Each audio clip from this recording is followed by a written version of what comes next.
நாம் மௌத்தானதற்கு பிறகு கபரில் சென்றதற்கு பிறகு அது தனிமையான ஒரு வீடு இல்லையா, கூட யாருமே வரமாட்டாங்க, இருட்டான ஒரு வீடு, அங்க யாருமே வரமாட்டாங்க, யாருமே இருக்க மாட்டாங்க.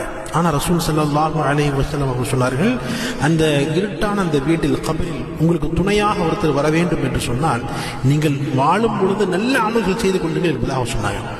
அஹமது என்ற நூலிலே பதிவாக இருக்கிறது. ரசூல் ஸல்லல்லாஹு அலைஹி வஸல்லம் சொல்கிறார்கள், ஒரு மனிதர் நல்ல அமல் செய்கிறார் என்று சொன்னால் நாளை வஃபாத்தானதற்கு பிறகு கபர்ல ஒரு மனிதர் கூடயே வருவார். நல்ல துணி, வெள்ளை துணி, நறுமணங்கள் பூசியவர்களாக ஒருத்தர் வருவார்.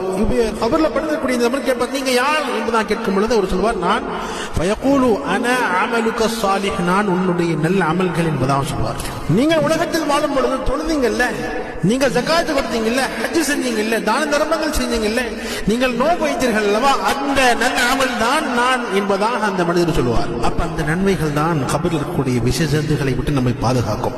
பாம்பு கடிக்கும் வரும் பொழுது, தேர்கள் நம்ம குற்ற வரும் பொழுது அந்த அமல்கள் சொன்னும், இல்ல இவர் நோன்பு வச்சிருந்தாரு, ஜகாத் கொடுத்திருந்தாரு, ஹஜ் செஞ்சிருந்தாரு, சரியா தொழுதிருந்தாரு, தான தர்மங்கள் செய்திருந்தார், எனவே பாம்பே நீ பக்கத்தில் வராது, நீ தூரம் போ என்பதாக அந்த நேரத்தில் பாதுகாக்கும் நம்முடைய அமல்கள்.